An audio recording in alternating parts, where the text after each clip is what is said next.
Dans le monde numérique d'aujourd'hui où nous sommes tous les jours connectés, nous dépendons plus que jamais des mots de passe.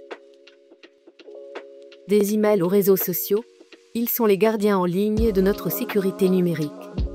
Ces clés numériques protègent nos transactions financières, nos informations personnelles et tout ce qui est en lien avec la sécurité des données. Il faut donc faire attention à ne pas employer des mots de passe faibles ou des codes que vous utilisez partout. Vous n'utiliserez pas la même clé pour toutes vos portes de la maison? Non? Bien là, c'est pareil. Chaque mot de passe doit être unique et fort pour sécuriser notre sphère numérique.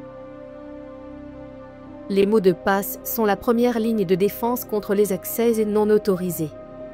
Un mot de passe fort peut faire la différence suite à une attaque cybercriminelle. À l'inverse, un mot de passe faible ou réutilisé peut être une invitation aux pirates informatiques. Il doit être long, complexe et avec des caractères spéciaux et aléatoires.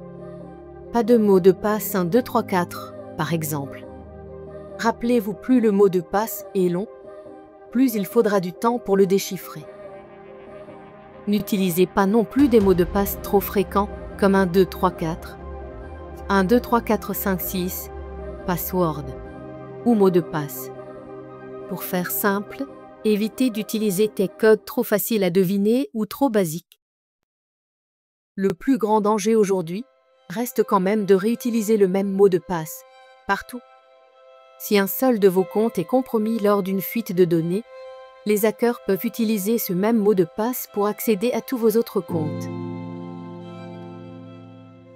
De nombreuses attaques, de plus en plus sophistiquées, perdurent aujourd'hui.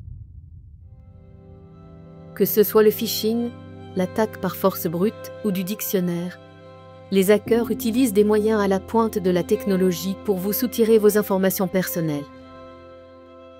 Avant de continuer, n'oubliez pas de vous abonner et d'activer la cloche pour recevoir les notifications.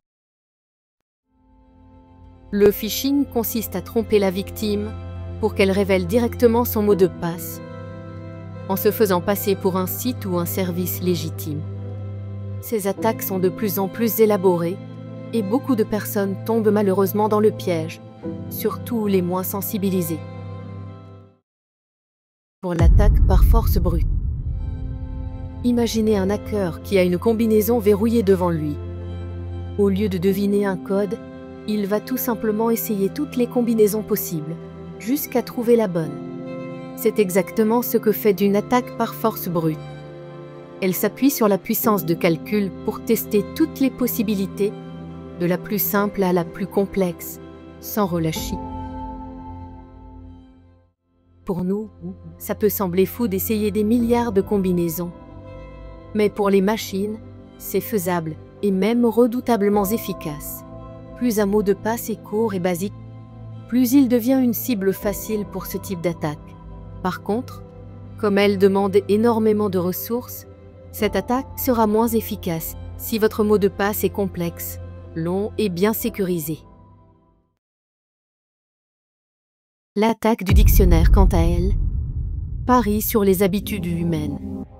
Plutôt que de tester toutes les combinaisons possibles, le hacker utilise une liste de mots de passe courants, car les utilisateurs ont tendance à utiliser des mots faciles à retenir.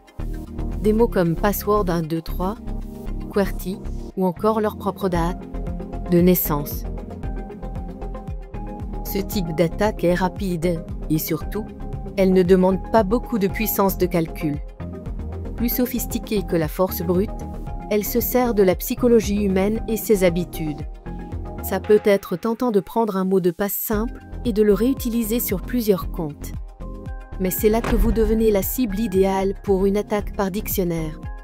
Il suffit que l'un de vos comptes soit compromis et le hacker a potentiellement accès à tout. C'est ce qu'on appelle une attaque par credential stuffing.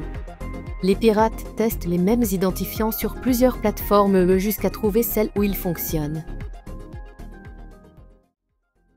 Maintenant que vous savez à quel point les attaques peuvent être puissantes, il est essentiel de prendre les bonnes mesures pour protéger vos mots de passe. Utilisez un gestionnaire de mots de passe, ils sont vos meilleurs alliés. Il crée et stocke pour vous des mots de passe uniques et complexes pour chaque compte. Plus besoin de se souvenir de tous. Un seul mot de passe principal bien sécurisé suffit. Activez l'authentification à 2 facteurs, 2FA. Avec le 2FA, vous ajoutez une couche de sécurité supplémentaire. Même si quelqu'un connaît votre mot de passe, il aura besoin d'un code temporaire envoyé sur votre téléphone pour accéder à votre compte. Ce double verrouillage est essentiel aujourd'hui. Mettez à jour régulièrement vos mots de passe. N'attendez pas qu'il soit trop tard. En renouvelant vos mots de passe régulièrement, vous réduisez le risque de compromission à long terme. Privilégiez des combinaisons longues et mélangez majuscules, minuscules, chiffres et symboles pour plus de sécurité. Ne réutilisez jamais les mêmes mots de passe. La réutilisation est l'erreur classique qui permet aux hackers d'accéder à plusieurs de vos comptes si un seul est compromis. En appliquant ces bonnes pratiques, vous rendez la tâche beaucoup plus difficile aux hackers. Les attaques par force brute et par dictionnaire peuvent être sophistiquées, mais elles ne sont rien face à un mot de passe fort, bien protégé par un gestionnaire et une authentification à 2 facteurs. Avec ces techniques, vous prenez le contrôle de votre cybersécurité. N'oubliez pas, un mot de passe fort est la première ligne de défense contre les cyberattaques. Restez vigilants, sécurisez vos comptes et surtout, soyez maître de votre propre sécurité en ligne. Merci d'avoir visionné notre vidéo. N'hésitez pas à vous abonner à notre chaîne si cela vous a plu et à activer la cloche. Pour plus d'informations, visitez notre site internet.